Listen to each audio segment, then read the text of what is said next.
You find other devices that'll do it, and this thing will do a transcription that's great. And then you take it and run it through. They have a meeting software template where it will turn it into a meeting.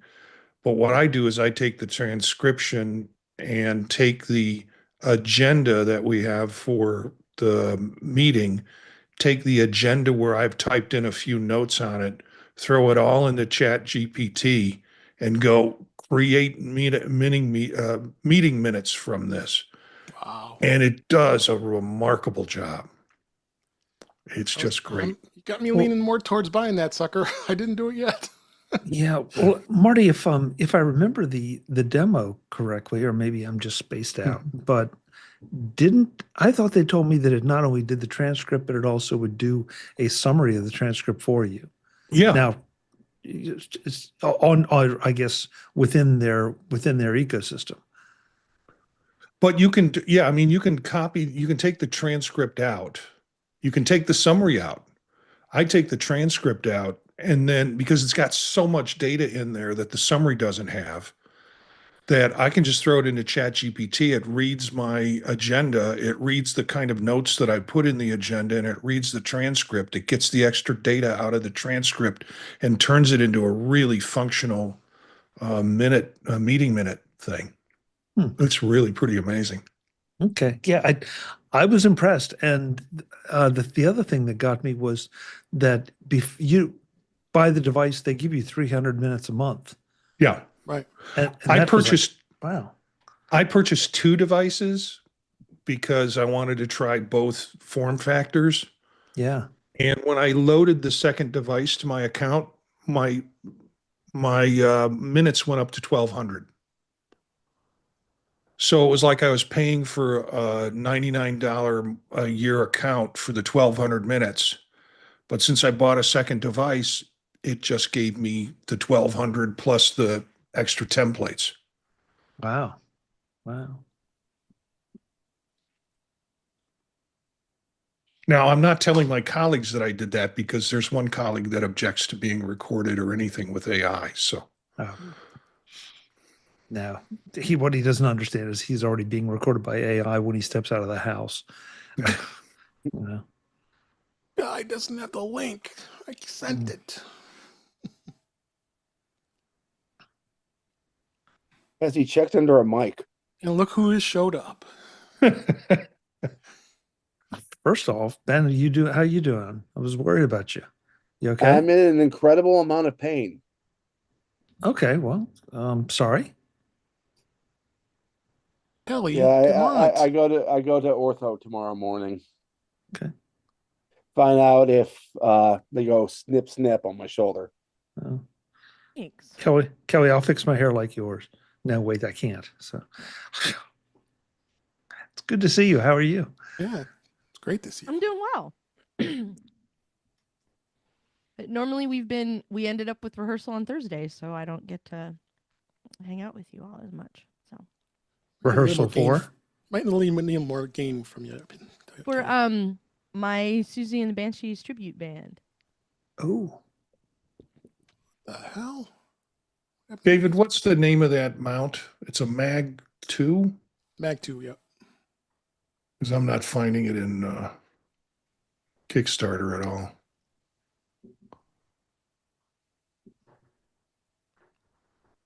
What the frick? How did I get signed out of Facebook? I said the same thing about how did I get signed out of my email when I tried to log into here. That's getting signed out of Facebook is a feature, not a bug. Yes.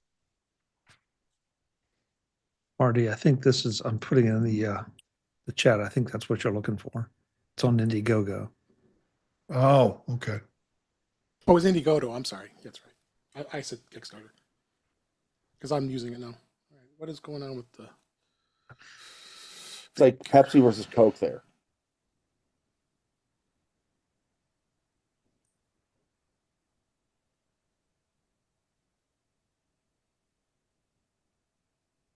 Oh. Jeez. That looks cool. I'm using it. Yeah, I right mean, now. this must be cool because this is the longest I've ever seen this crowd be silent. I am using it Yeah. right now. It says a lot, doesn't it?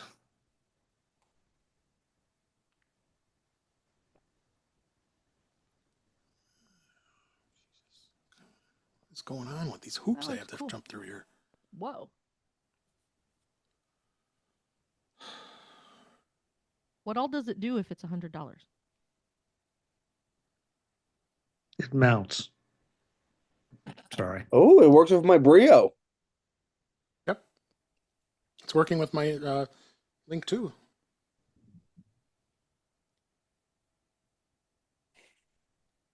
Is this over or can you? Yes, bot.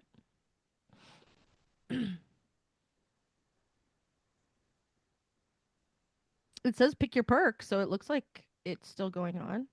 Like What's with maybe this you can two-factor place an order authentication? now, even if the campaign is ended because the campaign was successful. There's still a window open where you can pick one up. I don't know. For science, I'm testing it right now. Looks neat. Testing what? You mean the order process? Yeah.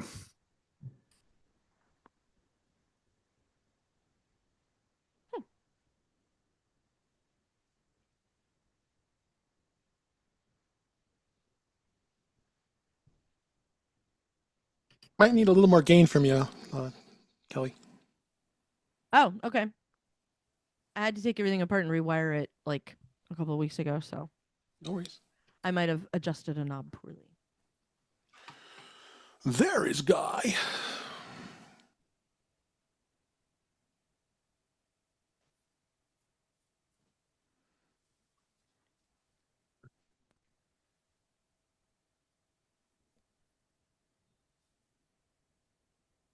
I turned it up a little, Guy. but I don't want to. There is Guy.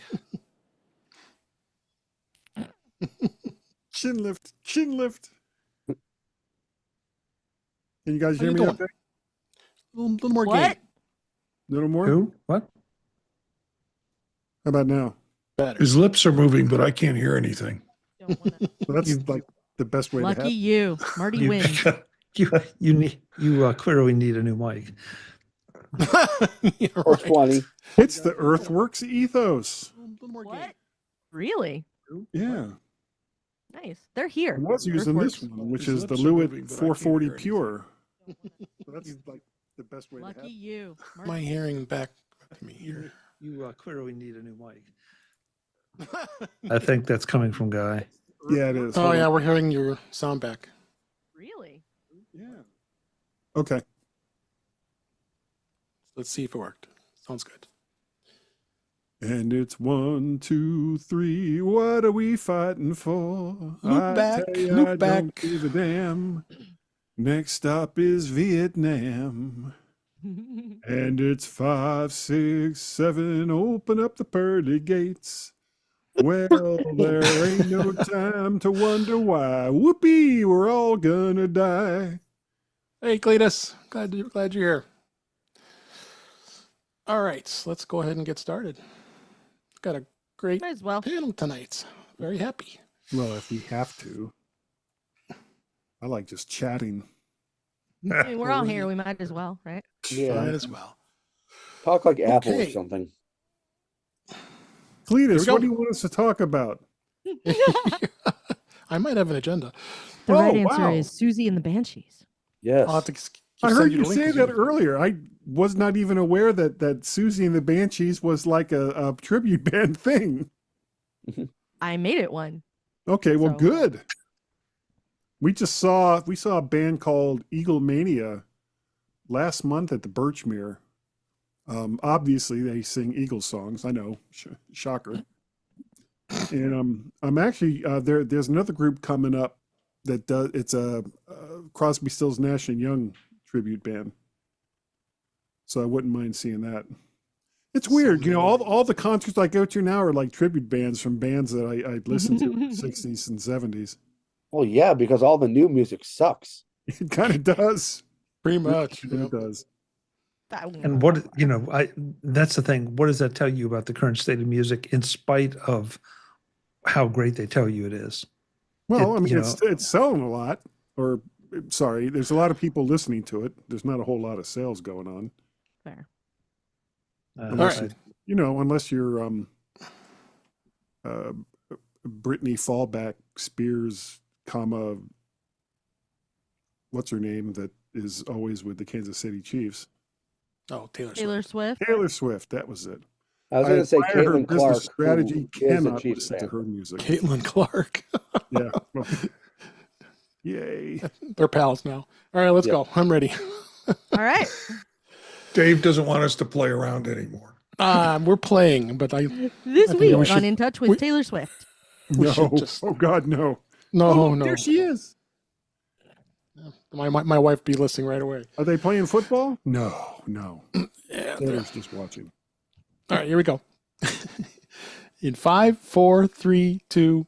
Welcome to episode 344 of In Touch with iOS, the show that talks about iPhone, iPad, Apple Watch, Apple TV, Vision Pro, and Mac, as well as related technologies. I am your host, Dave Ginsburg, and I have a number of guests this week. This is so great. I got a full panel here. Let's start off with Chuck Joyner. How you doing, Chuck? Thanks for being here. Hey, I'm great, Dave. You told me there was nobody coming tonight, and gee, I it's a know, I party. didn't- It's a party. That's because I'm pleasantly surprised that Kelly Guman has made a return appearance on the show. How you doing, Kelly? I'm doing well, David. I hope you're well as well. I am as well. I'm glad you're here, as well as Guy Searle. He's also here this week. How you doing, Guy? Caught me in mid Gatorade. No, I'm doing great. Thanks for having me on. Appreciate it. Absolutely. And then our usual regular contributors, we got Marty Gensius. How you doing, Marty? Thursday is my favorite day of the week because I get to teach family therapy. Then I get to come here. Awesome. Oh, I thought you were talking about this. Yeah. No. Family and therapy, tonight- yeah. Tonight I did family therapy. And family therapy, I taught the students that they grow up and become one of their parents and then marry the other one. So they were really depressed. So they're all at a bar right now, is what I'm hearing. It's My great to mess wife with isn't Jen. anything like my mother. Yeah, Oh, my Take gosh. care of all my money. And last but certainly not least, I'm glad he's back. Ben Rathick. How you doing, Ben? I'm doing good, except for the Oedipus complex connotations that Marty just introduced. Yes. Now Let's I'm moving us depressed. Moving us Marty. along quickly here. So we've got plenty to talk about this week. It seems like Apple's had a lot of good discussions. Are in touch with Vision Pro this week, in touch with Mac this week. No beta this week, but plenty of other things to talk about, and many other things. So let's start with in touch with Vision Pro. Vision Pro has turned 1 year old. It was February 3rd this week as we record. It launched, and of course, the first thing everybody says, oh yeah, this is a $3,500 AR VR headset for over 365 days now. So over the course of last year, there's been reports that they say it's not selling well. Surprised the high point. We've talked about this a billion times. So what do you think of next? What do you think, Marty? Where do you think we're going next from here? Now our Vision Pros are a year old. Well, just a year and 9 months ago, we were doing gender reveal parties. It's its first birthday, so lots of photographs, inappropriate gifts for someone who's that young because they don't really know what's going on anyways. I'm excited about the potential for it, but everybody keeps tossing things out. It's sort of, no, we're not going to have a Vision Pro 2. Yes, we're going to have a Vision Pro 2. No, we're not going to have glasses. Yes, we're going to have glasses. Now we're not going to have tethered glasses. So when people refer to the glasses are off the table, what's off the table are tethered glasses, and who would want that anyways? So who knows what we're going to get next? Yeah. I think the next generations of software updates, Vision OS software will probably incorporate more Apple Intelligence in it, maybe not to the level that we'd like it to. We might have a smarter Siri come out of it, but that's a low bar right there. Yeah. And so who Yes. knows what's going to happen with it? I'm enjoying it. People, I think, are Me too. rediscovering it. The apps are being made for it that are much more exciting now. So we'll see. Yeah. Kelly, you did it. Did you ever do a demo for the Vision Pro? I did. It was a lot of fun, and this is one of those things that Apple made that like I like it. I don't have a place for it, and still don't. A year later, I haven't even been like. There are a lot of times I would really like to strap the future to my face and do the thing, and just don't have the opportunity. Like I'm not there yet. Mhm. But I'm also not everybody. So I never thought this product was a failure. The first one was never going to be the ubiquitous all, the thing that end all. everybody thought, Mhm. yeah, that everybody sort of presumed, I guess, that it was going to be. Um, and it was kind of interesting to watch it roll out because I think there were a lot of people expecting it to be everything, and I think that's why everybody sort of unofficially renamed it Apple Vision Pro, which sells for $3,500 MSRP because that's apparently the whole entire name, right? Um, so it was never going to be the iPhone. It was never going to be the iPad. Um, you know, in the grand scheme of things, that was never its intention. So this is something that eventually is going to, like, once there's more ecosystem around it, once it's been around a while, we've got another iteration of it, which will have the most obvious thing that Marty and everyone else, I don't know what it is, but the most obvious thing that needs to be in the second generation. When those things come out and it becomes something that's more common, a little bit more mature, there are more people who are developing things for it. Somebody makes the great whatever it's going to be, for that. I am like, it's still continuing to evolve. It's very, very early on, and I still see a lot of potential in it. And like, the people who love it really love it. I haven't seen anybody who got one who was like, it's fine. No. Kelly, Like, do you know what the best accessory for the Vision Pro is? The big Apple ass savings. battery. No, the Apple savings account, because you can kind of tuck money away there until the next one comes Yeah. out. Yeah.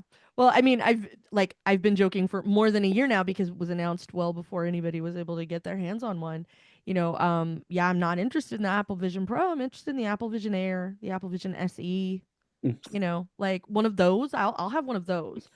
But this was always sort of a large scale proof of concept anyway. So I'm just excited to see where it continues to go, because Agreed. I've seen a lot of interesting use and I've seen things evolve over time, and I've seen a little bit of the change in the software and how the experience has improved, and I'm glad for it. I want to see. But the thing I'm the most curious about with the Apple Vision Pro doesn't even really have anything to do with the Apple Vision Pro. It's the sort of things Marty was mentioning, like the S Lady may get better, or there may be other, maybe something with battery technology where phones can have a better battery life or watches can have a better battery life because they've been spending a lot of time on optimizing like the power management for that kind of stuff. So like the sort of ripple effects of what we're going to get from the Vision Pro is the parts that I'm the most interested in at this point. Ben, what's your thoughts on 1 year after with the Vision? Yeah, I mean, they're very similar to Kelly's. I mean, there's a reason they went with the Pro end instead of the Apple Vision to begin this with. They're trying to start with the new stuff. This isn't the Apple mixed reality headset, so it might pick up a lot of those features as it becomes more consumer oriented. But I mean, this is for doctors who want surgery training or that type of thing. And it may never become a fully mainstream product, but that's okay. It's something different. I feel like How about the- spiritually it has a lot in common with the Mac Pro. more than it does like the iPhone Yeah. or the watch or the iPad, you know, those kinds Yes. of things. It's much more This the is Mac Pro. yes. This is the full trash can headset. Yep. Guy or Chuck, you have anything to add on this? Go ahead, Chuck. I don't know that there's a lot to add. I mean, I think this is such a new product category that it's going to take a while to develop. And it's interesting. It has to develop in parallel with the device itself, because the device itself is so new that uh, for productivity, I mean, we've seen plenty of gaming headsets, but I think, Apple's focus has been more on being able to do things with this, along with, some of the entertainment aspects of it. So I think it's early days, and I think it's going to be early days for a while. That doesn't mean it's a failure. It just means it's early days. Yeah, I tried one at Macstock when Right. Marty and somebody else brought theirs in, and I gotta say it was kind of fun to try it, but a lot of the feature set with 3D and all the rest of it was kind of lost on me because I only have one eye, so it doesn't really work in the same way for me as it would for other Right. people. And Yeah. this is a product, even if I had two eyes, this is not a product that I would be looking to buy. But with just one eye, I'm looking for something that's more along the lines of something to help with a disability like this, where you have cameras on both sides of glasses like this, and it puts both of those images onto either the left or the right screen, I guess you could call it, so that somebody with just one eye has better vision going across the spectrum. Because I would pay the crap out of something like that. I would be you would find me standing in line looking in the wrong direction, but I would be in that line to buy it. So, I don't know if anybody makes anything like that. I don't know if it's a big enough market for someone to make it something like that, or if someone can take an existing product and make it work like that. I have no idea, but it's something that I would love to see, and I don't know if anyone ever will. Yeah, I think so. It's definitely work in progress, but I'm enjoying it. I know Marty is too, and I'd just like to see. I want to see more. I mean, there's a lot of exciting things ahead here. Speaking of, there are potentially some three upgrades that could be expected from Apple this year with this, and we talked about it. Apple Intelligence, and especially for Siri, more gaming support. We've talked about that before, and much more in the immersed video realm. There was some two incredible movies that I just saw. This past week was the Man versus Beast, which was a rodeo, and it was incredible. I mean, you got the horse jumping out at you, and just very immersed. And this artist that I didn't know, she actually is a pretty good singer. Her name is Ray, Raye, and boy, the camera was zoomed right in on her as she was singing, and it really immersed me into the music and into the session, because they were there with the band there in a recording studio, and I thought that was really cool. Did you see that, Marty? Yeah, I did. We've already had a conversation. I was not a big fan of the bull riding. Yeah, it was okay. Be- It was because kind of weird. I really wanted it first person. I wanted to have my head bounce around like a cowboy would, and have to make the ocular And watch the adjustments. Vision Pro go flying across the room. I really wanted that vision, and I think Eric said, well, maybe we can, maybe if they did it with a gimbal. You don't want it with a gimbal. You want to have that full visual craziness going on. That would have been a different way to do that video than any of the other videos that have been done. But each video brings a different experience and a different expression of how spatial photography and videography can work. This really didn't have that. So Yeah. So it was just like another thing to experiment with, but I expect more great things in the immersive world for that. So yeah. Lastly, I want to talk real quick is this was interesting. I found through ZDNet that I tried Netflix on Vision Pro and now it's awesome. And here's what changed. I said Netflix finally works seamlessly on Safari, offering a solid entertainment experience without the need of third-party apps. And basically, here's how you watch. All you do is you just play the Netflix in Safari when you have a Netflix account. Open in the browser to log in. You can choose any movie or TV show you want to watch, and then you're not giving a lot of control, but you can move the video image, place yourself into the environment, scale the video as large as you'd like. And he's watching Star Trek Prodigy, which is a good choice there, and it made it as big as possible. And he said subjectively, it made the viewing screen considerably larger than in my living room. So overall, I thought that it was a good experience. I have not tried this yet. Have you, Marty? With the Netflix? No, I haven't touched my Netflix account for quite some time, and particularly through the headset. I mean, because of the trouble with it. I'm curious with Me too at now. least with the Since I review got on this this, article. I didn't get a chance to do that. So, And they mentioned another app in that article that he was using up to that point that I didn't know about. That was sort of helpful for Netflix. Why doesn't Netflix just come out with their own damn app? They need to just give like up YouTube. on this. Yeah. Yeah, So- they're a little bit stubborn. we knew that. A little. No, I they're wish a they lot were stubborn. They're a lot stubborn with their If they were any prices. more stubborn, you'd call them Kelly. They're that stubborn. It's anytime a company makes a decision like that, like there's an entire ecosystem, there's a way that you can go about this that's sort of the easy way for people to get to your stuff. Like, the example is always Starbucks, right? Like the thing Starbucks is good at is not coffee. It is extracting money from people. They make it so easy to give you money. There are all kinds of ways that you can do it. Same idea here. Like Netflix continues to choose to make it harder for people to watch Netflix and then goes, well, gee, nobody's watching Netflix. I guess we have to raise the price. And it just isn't, yeah. Death spiral. Yeah. So I might throw one other thing in, and that, you don't hear me say this kind of thing often, but Netflix has enough money to take a little bit of a flyer if they feel like it's a flyer on the Apple Vision Pro. I don't see how anybody from an entertainment perspective can go into an Apple store, do a demo, and say, this is a flyer. This is a superior experience. And why you would choose not to invest some money in that superior experience mystifies me.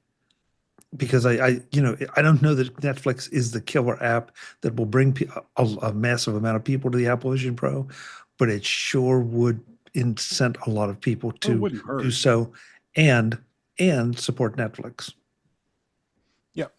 Oh, entertainment is the killer app. It's just not fully developed yet. Yeah.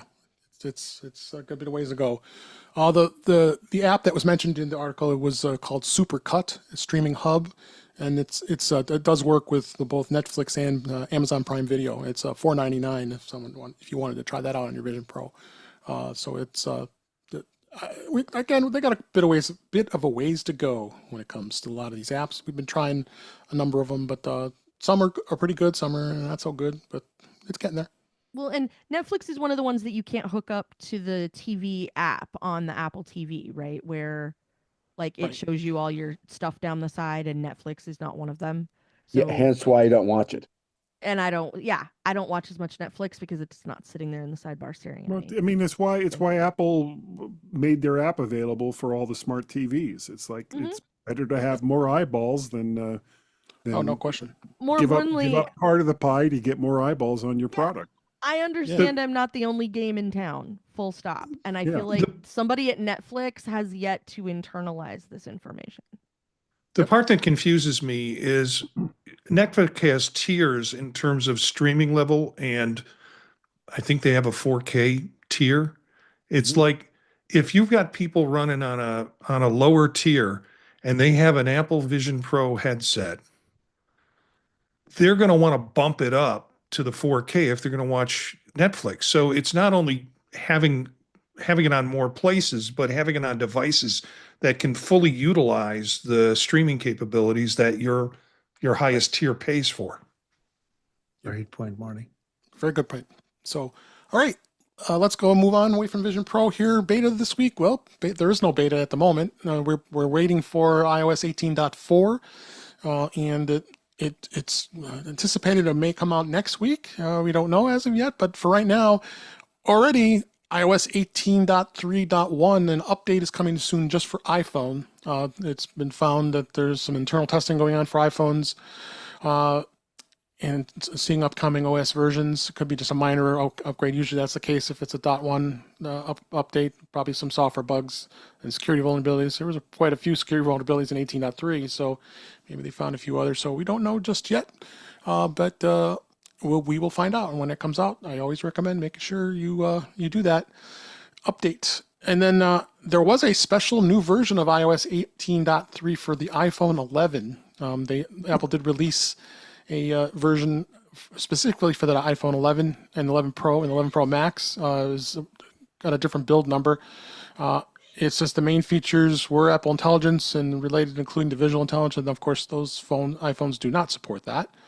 And it does update a new calculator feature to use the testing of the mathematical operations. So it did add a few features that the iPhone 11 wasn't going to get. So that's a good thing, but you still got to upgrade it. iPhone 11 is getting a little old in the.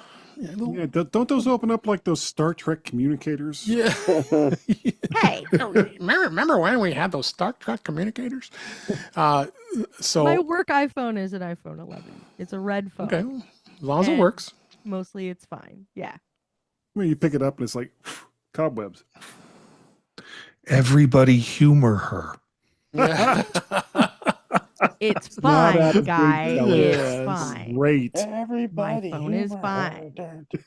All I ever, What- honestly, I really mostly need it for making phone calls and receiving phone calls and Right. occasionally text messaging.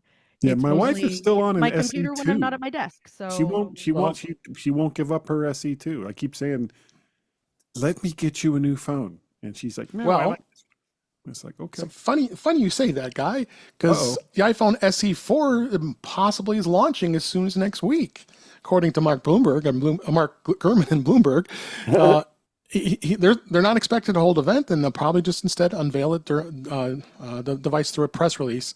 It's expected to have an iPhone 14 style design with the Apple eliminating the thick bezels and the Touch ID and the home button of the current SE. And when the SE4 launches, it will mark the end of the Touch ID in the iPhone lineup. They're planning on unveiling its custom in-house modem for this SE4. That kind of scares me. That will be the first iPhone to have a new modern modem chip from Apple, and it won't be as advanced as Qualcomm's. It still will be a step forward, looking that Apple's looking to cut its reliance on Qualcomm. It will support Apple Intelligence, and it'll probably be equipped with the same A18 chip as that's in the iPhone 16, and 8 gigs of RAM. Jeez, this is going to be a good bargain depending on what they're going to ask for it. But they'll have the USB-C port, and that will be the last of the iPhones that have removed the Lightning connector. Yeah, that can go away. Right now, the SE is priced at $429. I bet they will increase the price a little bit. I wouldn't be $499. surprised. Yeah, Or maybe $499. I don't know about $599. I'm gonna say Yeah. $499. Yeah, because I mean, So- this will. It's entry. It might be $499. But guy, what do you think? You gonna buy one for your wife? She is not a fan of Face ID, and I keep telling her that sooner or later that Touch ID sensor is going to die, and that she needs to just go ahead and bite the bullet and get one, or let me get her one. And and it's like she's still on a 2017 iMac. She won't let me update her stuff. I mean, I don't have it yet, but I just bought an M4 Pro Mac Mini, and my M1, I'm gonna eventually, when she lets me, I will move that to her desk along with a separate monitor. But sometimes getting people to update their tech is like pulling teeth. And she used to be in IT, so I don't get it. It's like It works. here's better tech. Touch it. That's how you know she's. Yeah, in that's had pretty IT. much that's what it's I've like. got everything how I want it, and I never need to change it to any other thing again. Yep. I've got my 35 tabs open in Google and Safari. You don't need to There you touch go. anything, and you can't even see where they are. They're so small. They're little Yeah, tiny they're like tabs. that big. Did You I have 35? did Oh, if not more. She does a lot of genealogy. I have several internets open in tabs at Yeah. any given point. Yeah. I ahead, mentioned buddy. at the top of the show that I taught a family therapy course before this show tonight. And thinking about what you just said, Guy, you should be happy your wife doesn't throw out old things. Yeah, Yeah. I'd be gone in an instant. Any thoughts on the SE, Chuck or Ben? I know you hate not- rumors. I'm not an SE person, so I will defer to Ben's wisdom. I think this will be more expensive than people are thinking, because this isn't replacing just the SE2 or SE3, excuse me. This is also replacing the iPhone 14. Right. Because the 14 is going to be gone. Okay, yeah, maybe. Yeah, Mm, and maybe. $499. So, Guy, funny you mentioned your Mac Mini, because I put that in our show notes here, and said that Guy's getting a new Mac Mini M4 that you had said on Tuesday. So, tell us which version you got of the Mac Mini. Oh, I got the high end M4 Pro, 48 gigs of RAM, Nice. 2 terabyte internal storage, Wow. and I've got an OWC Thunderbolt 4 hub. It's got like Okay. 3 Thunderbolt 4 outputs, and then I've Okay. got this other hub that I've been dying to use, but I'm so afraid to take apart everything that I currently have to try it, because it might be like, wait, hold on, these wires go where again? No, Oh, yeah. no, and it'll Yeah. all stop working, and I will be one sad bunny. So Yeah. I don't want you until to be the sad, M4 so- comes, I'm just gonna leave it alone. Well, it'll Wait. be interesting to hear. Go ahead. Weren't you just the one who's complaining whose wife wouldn't upgrade because she didn't want to take anything apart? Yeah, but see, her not wanting to update 6 to 8-year-old technology versus me just going, oh, okay, well, it's a newer Mac Mini. It's, when I get a new computer, that's when I take everything apart and completely reconfigure everything, because I can. Once it's all hooked up and once it's all working, I don't touch it until there's some different kind of gear that needs to connect up to it. Yeah. Like I've got this Rodecaster. He means a microphone, Duo. guys. No, microphones are He's easy. got that It just plugs Rodecaster. it just plugs into a Rodecaster, and then I just make my adjustments. Like I said, Earthworks Ethos, Lewitt 440 Pure, the shelf behind me about 1 billion more. We know how much you love microphones. Yeah, I so- should wrap them all in plastic and bring them to your house sometime. No, you kind of did that, if I Oh, did I do remember that? correctly. Oh, sorry. So we'll be interesting here when you get it set up and what your thoughts are on it, because February 21st. awesome. Too long. I will also mention, since we're talking about Mac Mini, Sateki did release the M4 Mac Mini hub with the SSD enclosure. It's up for purchase for limited quantities. I made the purchase, and I know Marty did too. This is a pretty amazing enclosure. It's the same size as the Mac Mini M4, and it is very, very cool. And they kicked it off. It starts at $99. I was able to find a coupon for 20% off, so I got it for $79. Nice. What a deal! My only problem with those is that they're all USB-C. So you're giving up quite a bit of speed and losing a Thunderbolt. No, it's got front-facing USB-A ports too. No, I'm talking about you're losing a Thunderbolt port off your Mac. Oh, I see what you mean. Oh, okay. Yeah. Yeah. Because I've got one here from my Mac Mini, and I do like it. The biggest reason why I got it was the built-in hard drive that you can put in it. Right. But I've got a 4-bay thing that I'm also backing it up to. So when the new Mac Mini comes, I probably won't go with one of those. I haven't decided yet. Marty, But I know all the Marty's companies excited. that make ones like it, Satachi is a good name. Yeah, I know Marty's excited to get it too, because we both bought it the same day. You're muted. He's so excited, he's speechless. I ordered it like you did, and I think it's a great race to see who's going to get theirs from San Diego first. But I also have a Cal Digit, and I got that at Jill of the Northwoods' suggestion. Actually, she talked about it, and I started looking at it, and I'm enjoying that interface too. So I'm going to have more holes than things to plug into. This is true. So, so I'm excited to get it. We'll see what happens. As far as beta goes, at 15.3 on Sequoia, there was a fix for Super Duper. That was quite a big topic this week about the fact that Apple broke the ability to be creating a bootable backup, and 15.3 did resolve that thing that happened with the bug that caused it. In Super Duper, according to developer Dave Ninen, said that it fixed addressed an issue that was introduced in 15.2 that caused the Super Duper to fail during the final stages of creating a bootable backup due to a resource busy error. And then it's out now, and it looks like it will work again.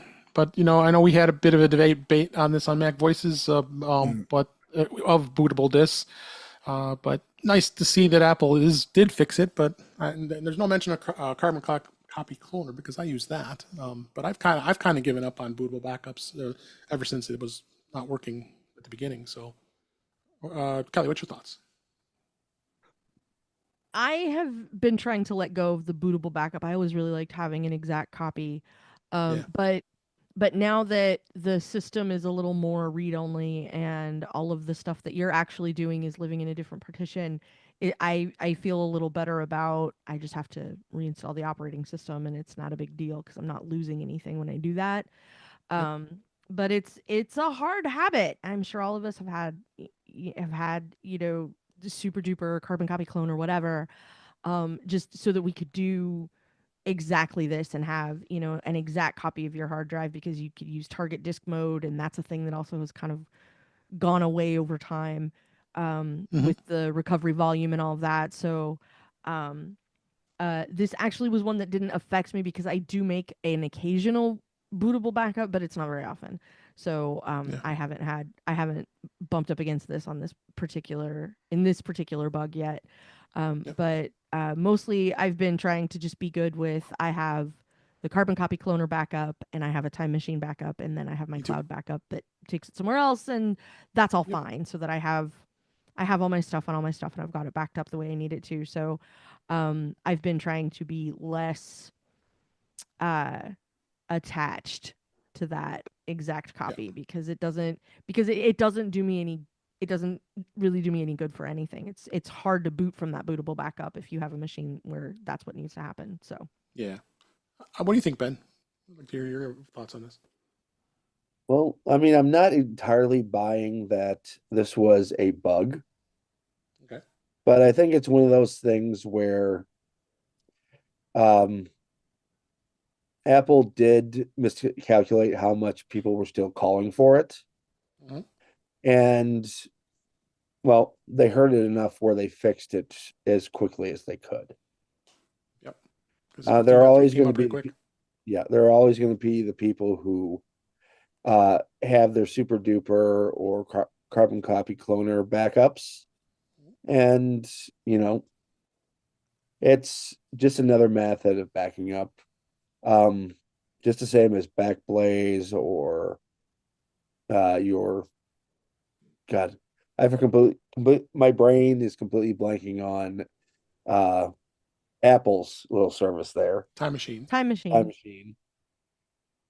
But people, whatever you use, back up, and then back up some more. 100%. I'm all over the place too, back in all kinds of different places. Guy, did you had stopped doing clones, right? Or have you been? You never did them. No, I still use carbon copy cloner, but I stopped doing boy, that's tough to say sometimes. Bootable backups. Might say the wrong thing. Quite some time ago, it just with being able to restore from network and all the rest of that, it just didn't seem to interest me that much. And then you just bring your data back over. I've got I've got the backup on the Satachi. I've got the backup on the 4-bay here. I've got Backblaze, so it's coming from there. But as far as I think I agree that this wasn't a bug or a feature. This was a deliberate move on Apple's part to try to get people away from doing bootable backups. And this isn't like the first time. If you remember all the trouble that Rogue Amoeba had with their applications, getting people to update their applications, and basically it was the outrage from the community that finally got Apple to say, okay, well, we'll give you a workaround so that it still works. And it's like the biggest reason why I don't do betas on my production machine, because if it's going to break, well, not so much anymore since I got the Roadcaster, but if it's going to break all of Rogue Amoeba's wonderful applications, then I don't want it. And I always wait to update to the latest version of the Mac OS until I hear from them to make sure that it's all still going to work. Works. Chuck, have you been doing a bootable backup? So we kind of talked about that, but what has meant you to stop doing it? Well, I backed off on it just because of the whole issue of, will it work or won't it work? Because if I'm going to do a bootable backup, there are two reasons. First of all, would be to recover from a catastrophic event, and two, and maybe I'm the only one, but I can get a little paranoid with new versions of software, both system and otherwise.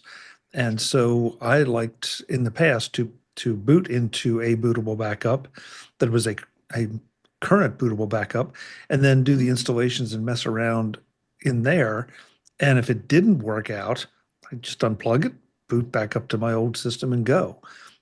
So those were my two reasons. I'm going to be testing that out when I get some time with Super Duper to see if I still have that option and how that works.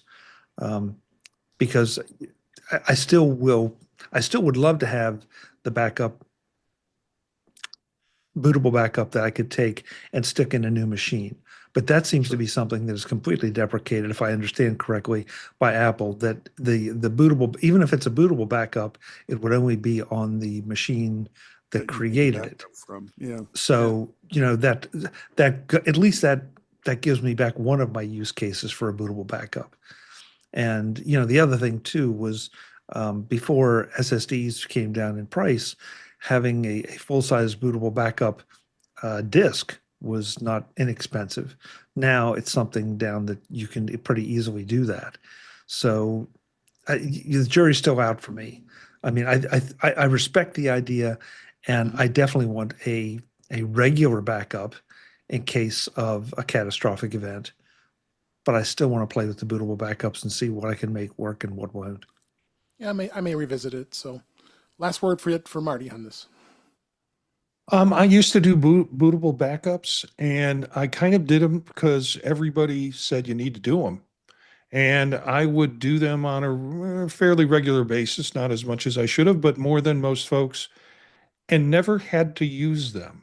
And as the operating system switched over to where I could use things like Backblaze, and I could reload the software if I could connect to the internet and just do a completely clean sweep. I'll tell you, you need to have that cleanse every couple of years anyways, because it removes all the junk, and it's like almost, maybe if it's just for a brief period of time, it's like, hey, I got a new system here. So I'm not afraid of that. I keep stuff on Backblaze. I also copy some other essential media that I produce that I don't want to lose any other way. I put it on hard drives. And that's sort of my backup system right now. So I'm not mourning not having bootable backups. Okay. All right. Let's move on and let's talk about Apple Care Plus. It looks like Apple has raised some subscription pricing for the iPhone. Increased the monthly Apple Care Plus subscription prices for the iPhone, raising it about 50 cents for all models in the United States. For the iPhone 16 model, was now priced at $10.49 a month versus $9.99 a month. And the 2-year subscription prices have not changed, but nor have the service fees and deductibles. the increased prices were only applicable when you are on a monthly basis. And they have not raised the prices on any other products like an iPad, a Mac, or an Apple Watch. So they're tweaking this because it's a monthly subscription, and it prepares to shift purchasing options to subscriptions. You make more money on subscriptions, right? They're phasing out the one-time purchase Apple Care Plus in the retail stores and for on-device purchase as of this week. So you can do this online if you wanted to get the annual and a monthly or annual price to do that, but which will eliminate any lapse in coverage. Then it provides Apple ongoing revenue after a 2-year period. So they'll keep it on the online store. So to do that. So what do you guys think on this? Chuck, what do you think on this change? Look, prices are going up on everything, and so the price increases don't bother me. The only thing I'm just slightly concerned with. I understand that they want to generate that continuing revenue, but this thing of I can only buy Apple Care, I guess the 2-year package one way, one place, but if I want to do something else, I got to go over here. This just is creating friction. I'm afraid it's creating friction for people to buy Apple Care. It's like, because if I decide, well, I can't get it in the store, I'll buy it when I go home and can log in, and then I forget, and then something happens. That's not going to be good. So I'm not quite sure I completely get the logic of introducing this friction to a particular product. But other than that, I think it's fine. It's in some ways it's nice that you have the two options, but why wouldn't you give those both options in both places? Yeah, and for example, I have an M1 MacBook Pro 16-inch that I purchased a number of years ago. It's expired in 2025, but I do have the option for another. I think it's like another 31 days that I can purchase a 1-year extension to my Apple Care coverage on this computer, which I might do because this still is a perfectly good laptop. So, but I'm just kind of waiting. Make decide. So it's going to cost me either $14.99 a month, or I can pay $149.99 for the whole year. So they're doing that on the older models, but it looks like doing it as a subscription through the product, it's going to be monthly. So that's going to see where it's at. It's going to be interesting. So I always buy Apple Care Plus on most, if not all, of my Apple products. I think it's very important. It's always come in handy many times. So, Kelly, what do you think on this? I think I have to button first. Yeah. Hey, I didn't start talking and then figure out that I was muted. So, I think it's just an adjustment. The inconsistent experience is the part that's weird. And I'm always grumpy when Apple does that. I'm still mad about where the microphone is on the iPad keyboard. I am apparently the only person who apparently notices this, or that you don't restart everything by going to the same, settings, general software update is not the same everywhere. Because on the Apple TV, it's in a different spot. I would rather they were trying to sort of make those things more consistent than finding a way to screw around with this. But I am glad about one of the changes that they have, not super recently, but lately made, is that you can continue to renew for an additional year. Once it's no longer under Apple Care, it used to be like you bought your 3 years and that was it. And I like that they do let you renew that, because there are people who feel a lot better about having the rust undercoating on their MacBook Pro, right? And want to be able to get that for another couple of years. And again, talking about making it easy for people to give you money. So I'm glad that they're offering additional options. I'm a little worried about the rollout, because it's an inconsistent experience, and for it to be really confusing for people. But other than that, I'm glad that they're continuing to do it. Yep. Ben, what do you think? Like it or not, Apple is pivoting to a point where services is a very important part of their business revenue. Sure is. I'm slightly worried in where this might be going, opposed to consumer experience. Yeah. But the Apple subscription model is here, and it's going to be staying here. Yep. And Like everybody. yeah, the more money they can make per subscriptions. I mean, it's the second highest revenue maker after the iPhone. So, It is. yeah. The guy. What do you think? Yeah, I really wish they hadn't have done this. I can understand it from a company like Adobe, who's kind of a one product wonder. It's their software, and that's about it.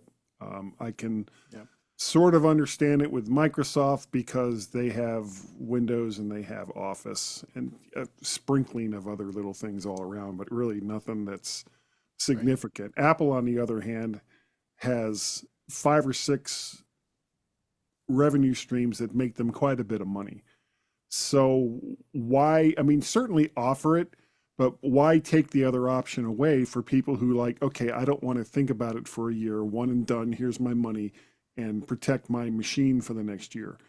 Because if for some reason something happens where their subscription gets screwed up and they don't realize that they didn't have it for that month, and then now they're screwed because something goes wrong with their machine and they got nothing. So to take away the option where you can pay for it for 1, 2, 3 years all in advance and not have to worry about it for typically the time when it's most likely that something is going to go wrong with whatever kind of tech it is that you bought. So just why not just offer both options? It's not like Apple needs a continuing revenue stream in really any part of their business other than services. And I don't get it and I don't like it. Yep. And last on this was with Marty. Y'all didn't read the article very well. Did you realize that these rules are completely different in the Southern Hemisphere? I didn't think about it in terms of having multiple different rules for different places, like Chuck introduced early on. But that is rather confusing. I get Apple Care for my family when we get them products or when they're using products, and they get the full benefit of Apple Care. I pay for Apple Care on all my products and never break a damn thing. So they owe me some kickback, I think, on it. I I maybe don't mind going to the monthly basis because I get something, I buy a 2-year contract, and the next year I'm trying to sell it back or get rid of it. Then I have to call Apple to figure out how to transfer that or get a refund on it. With a month to month, it's like month, sell the product, drop it, new product, month, and go on. It just seems Except a most bit people more of a money don't grab. do that with their tech. Most people, like my wife and her Yeah. 2017 iMac, they're holding on to it for 3 to 5 years. So Yeah. they're not really, because I mean, once you get past that 3-year mark, you're not really going to keep getting Apple Care for it, even if it's offered. Yeah, I get If that. you have a lot of Apple gear, you might be looking at that monthly subscription and going, holy crap, I'm spending $100+ a month just on Apple Care for all the devices that I have. Yeah. All right. Well, it's good discussion on this. It was definitely some changes to where the Apple Care is going to be. So we will see what happens with that. So, but let's go ahead and move on. If anybody doesn't already know, Apple did launch a new Invites app. And what this is it's designed to allow users to plan events like birthday parties, graduations, vacations, baby showers, and much more. Your events come to life from the moment the invitation is created, and users can share lasting memories even after they get together. The product marketing is, of course, got to tell us those things. But it is designed with Apple Intelligence in mind. When you create an invite, it'll give you the option of using Image Playground. I played around with that. It was kind of cool. and then create original images and text-based solutions, and then inviting people. It is incorporated into the iCloud Plus service, which is part of the iCloud subscription. That starts, of course, 99 cents a month. We'll give you that access to do that. And while anyone is able to respond to the invites that are sent out, creating invites is limited to iCloud Plus subscribers. So when I did send the link, and it did, anyone with an iPhone had to download it. So anybody tried this yet? Have you seen this yet, Kelly? I haven't yet. I do want to check it out. I do have an event regularly that I like to invite people to, Yeah. and just to skip ahead in the show notes, I've been using Partiful to do this, Right. and so I'm curious what it's going to be like. My primary concern about it is what happens if what happens with the green bubble people, right? Mhm. Like if I try to use the invite and I send it to someone who's an Android user, what happens? Because I happen to know, like, if you're in Maps and you do the share route and you share it with somebody who's not on an iPhone, they just get a text that's like, Kelly's coming to this location eventually. Like, it's not helpful or useful in any way the way it is if you get it on an iPhone. So I'm curious what the experience is like if you invite somebody who does not have an iPhone that gets this invite. So, like, if the only part that really matters is that I have an iPhone and I'm using this and I can manage all my event that way, that's one thing. But if you're going to give an Android user a bad experience, then I'm going to stick with Partyful because at least it's the same for everybody. Okay. Chuck, what do you think?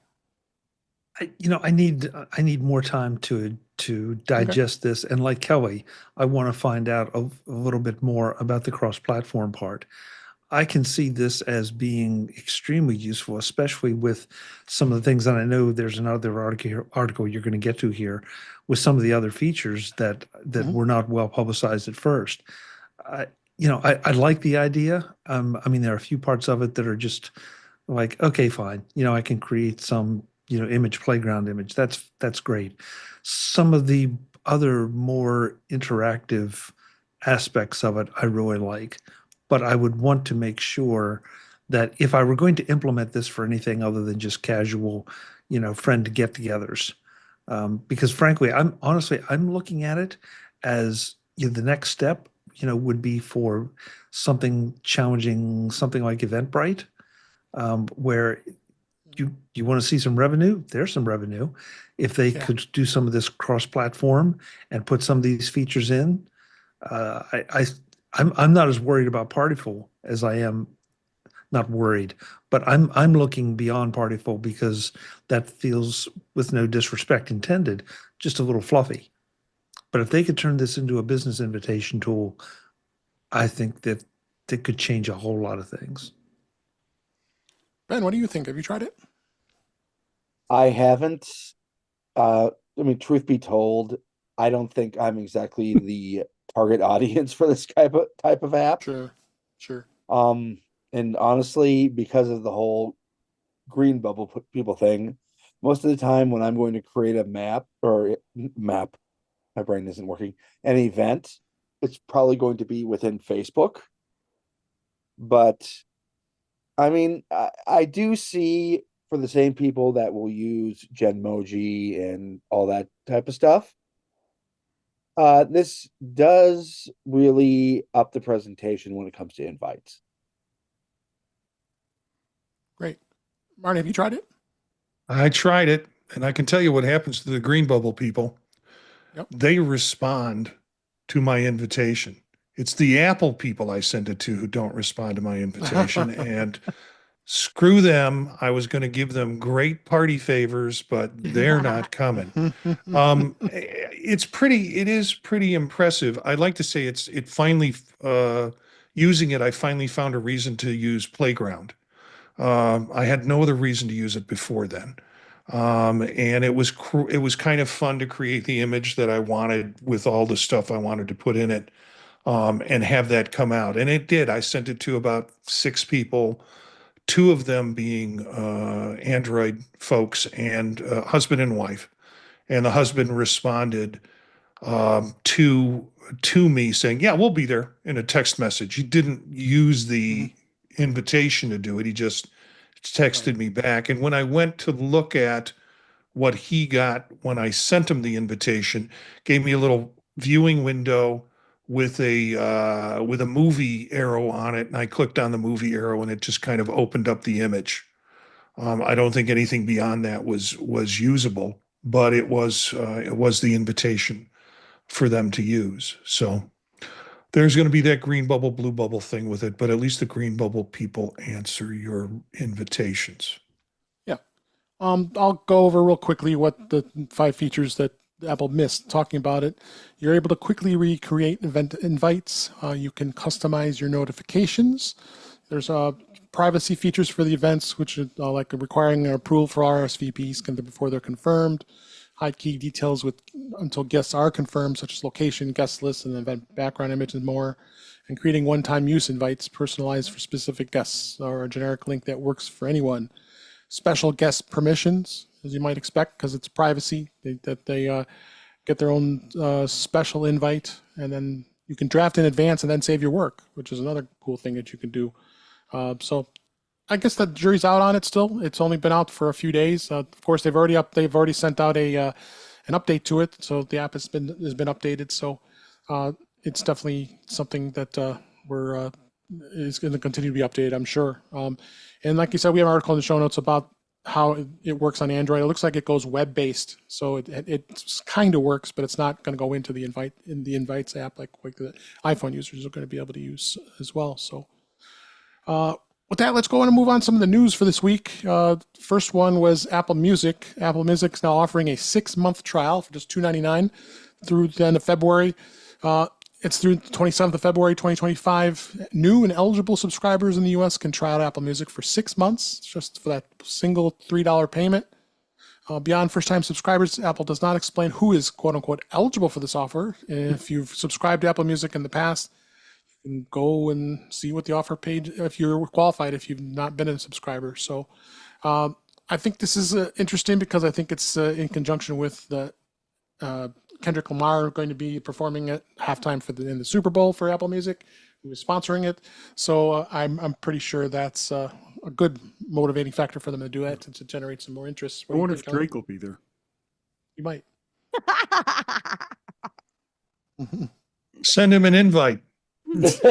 Yeah. Yeah. Speaking of which, Marty, I never got mine. Green bubble. And Yeah. yeah, Not green fair. bubble Drake won't reply. What do you think, Kelly? They just want to reel people into Apple Music. I think maybe the smarter move would be the month around the Super Bowl would be just free for everybody so that they can show this off. But yeah, I'm a little surprised that it's for 6 months, but maybe they just wanted people to forget that they had paid it, and then in July or whatever, all of a sudden everybody gets dinged for their $10 a month or whatever. So, who knows? Yep. How about you, Guy? What's your thoughts? Columbia Music House, Kelly. Yeah. Yeah. Hold on. Let me tape 2 quarters to this postcard and mail it off. Yes. I I still owe them for my 10 CDs. Yeah, well, for me, it was like 10 LPs. CDs. LPs and cassettes. Tracks. Guys got 8 tracks. Yeah. I do. I just plug them right into the front of my head. The fact that it's what, $2.99, $3.99? What was the total? $2.99. $2.99. Good God, just sign up for it because that's a hell of a price. And Yeah. even if you forget about it after 6 months and you end up paying another however much it is and then $10.99. cancel it, you're still getting off so much cheaper than all of us who have Apple One Plus. So Exactly. just something to think about there. Ben, thoughts? Yeah, this is a good deal. I'm kind of hoping those of us who are temporarily canceling Apple One will be able to take advantage of it. because that would end up saving me a lot of money, especially since T-Mobile is paying for my Apple TV Plus technically. There you go. But yeah, uh, Apple's betting that they have a better product than Spotify. I think they do. And it's a good time to launch it. Yep. Chuck? Ben really just said it well. I think Apple has a better product. I know Spotify has tried a lot of things, and it seems like they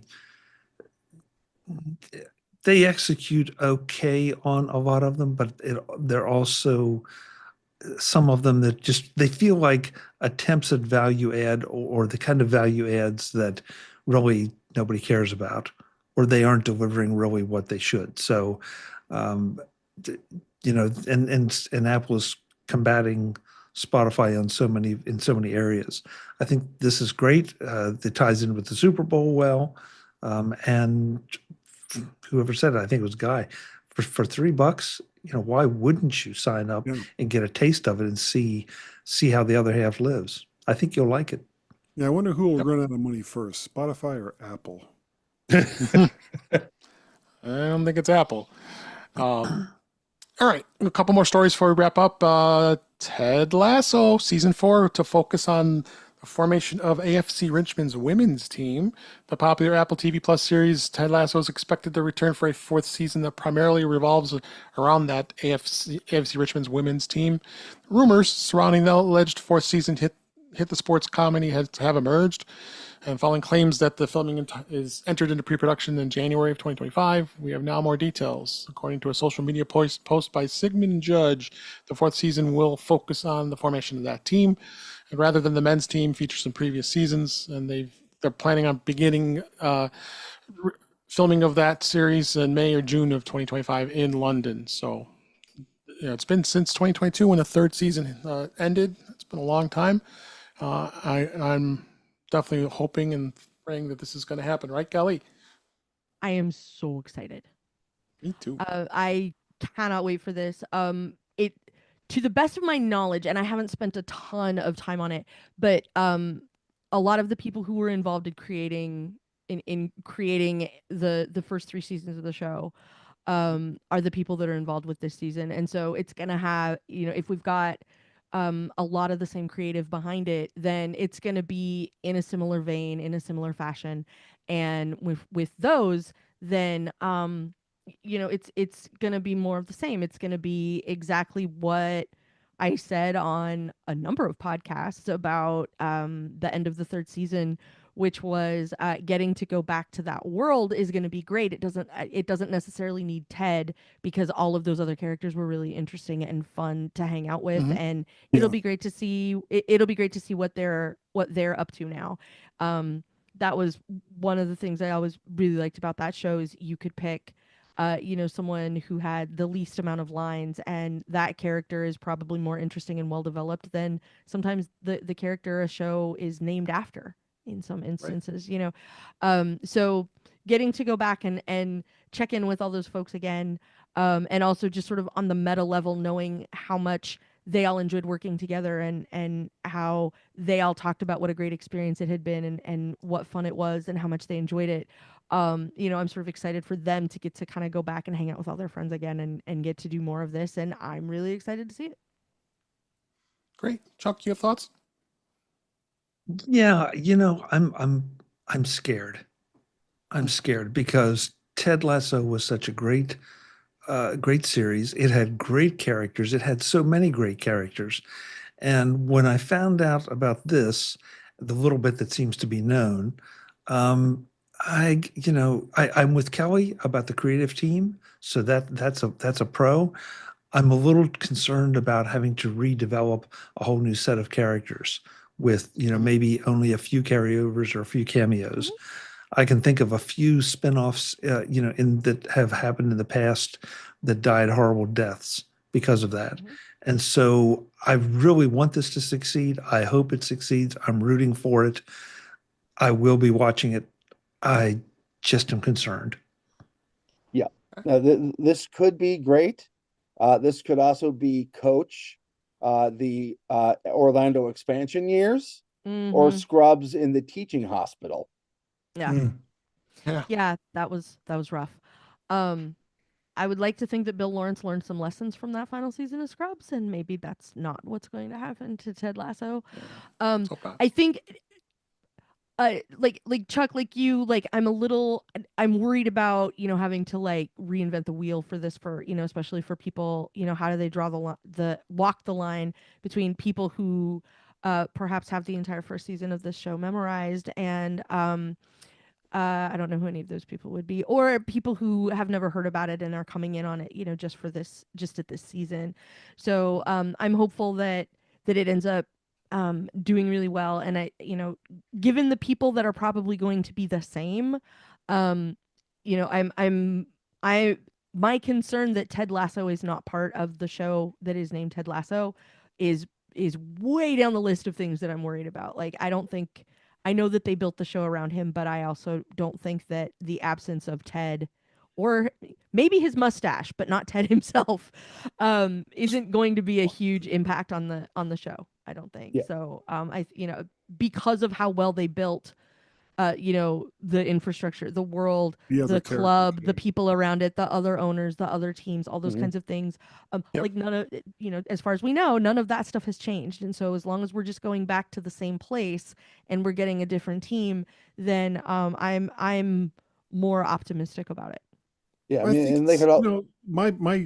my feelings, because I loved the show.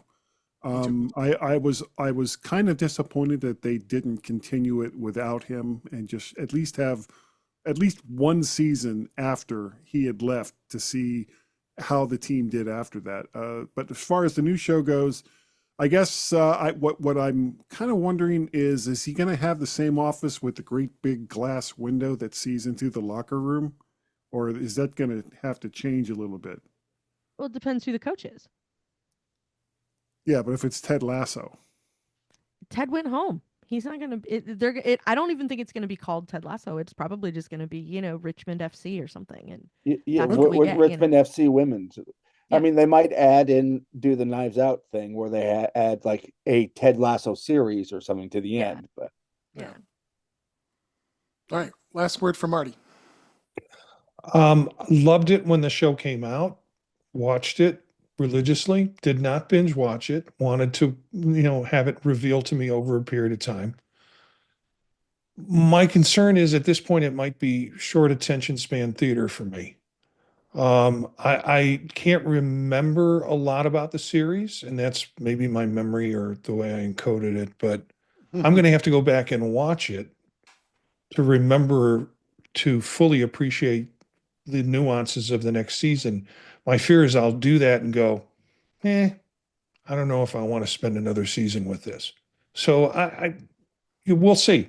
It means I'm going to do a lot of rewatching, and hopefully it hasn't already jumped a shark. Will it survive without some of the main characters? Will it survive?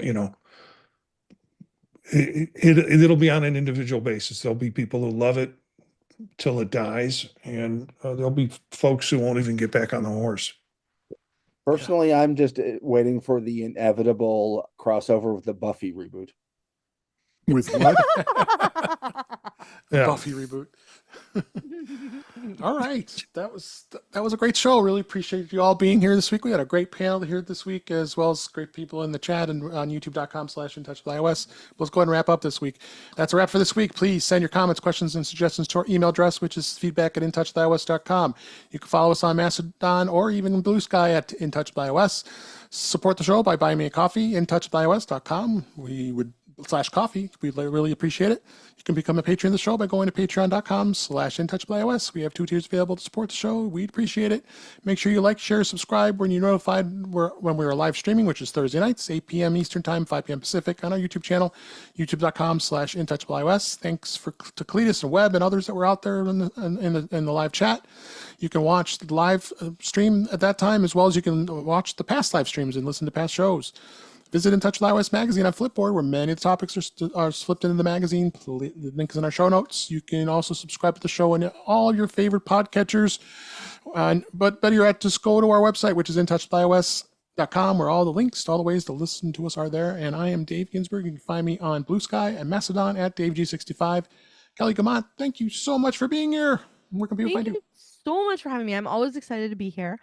Hopefully, I can join again. Sometimes if Yes, our please. rehearsal schedule changes, then I can be around.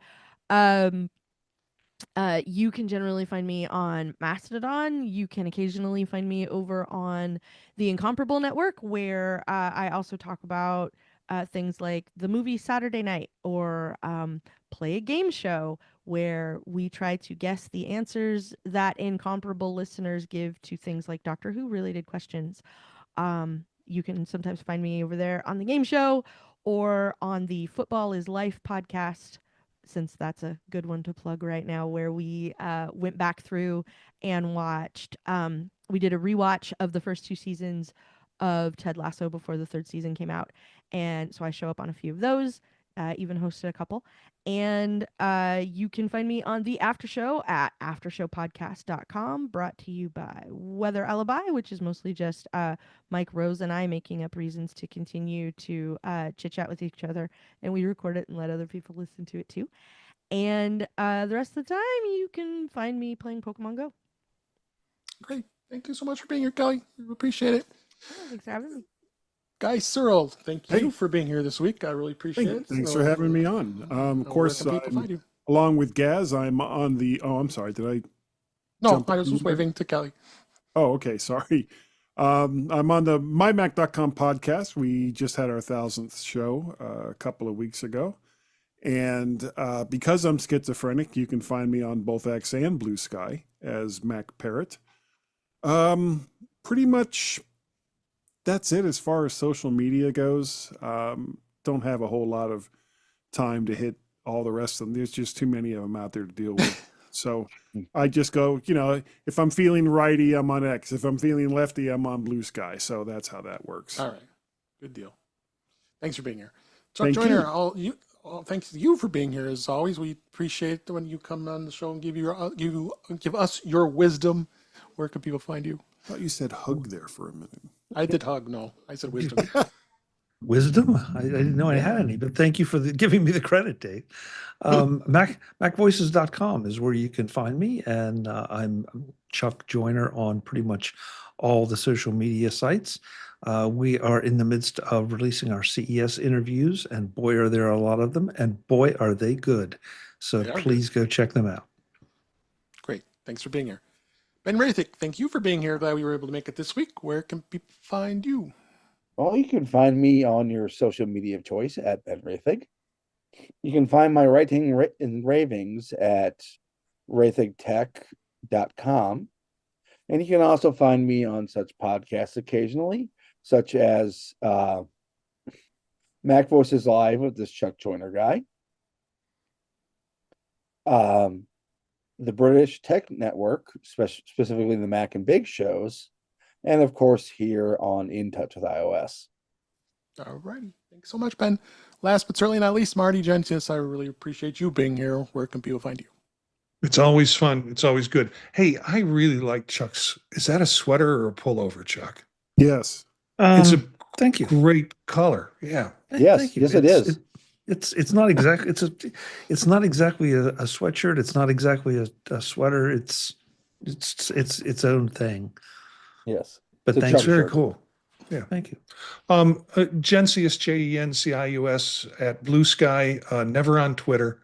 And you can find most of my shows at thepodtalk.net, which include Vision Profiles. We're doing our 30th show, Guy. Nice. Or no, 40th show. 40th show. Okay, you only need 960 more. I know. When I hear these numbers you guys throw out, it's like, ugh. Not ugh. I think it's great, but Yeah. I don't know. Ever No, get Gaz there. is the one that's going, ugh. Yeah. So you can find me on Vision Profiles Monday nights at 9:00 with Eric Bolden. Also Tuesdays with Chuck Joyner and the gang on Mac Voices Live. Thursdays here on In Touch with iOS. Wednesday, I do a little thing called the Old Mac Gang. I'm doing another one called Gear Up and Go with my son about travel tech. Oh, nice. Yeah. Man, you're a busy podcast. Thepondtalk.net. Yeah. Great. Thank you so much for being here. And thank all of you for listening and for being here. Everybody in the chat room and on YouTube, we appreciate you being here. We will be back next week. But until next time, thanks for watching. Thanks for listening. And we'll talk again soon. Thank you so much. Nicely done. I have to wrap up a little early here because I have to go pick up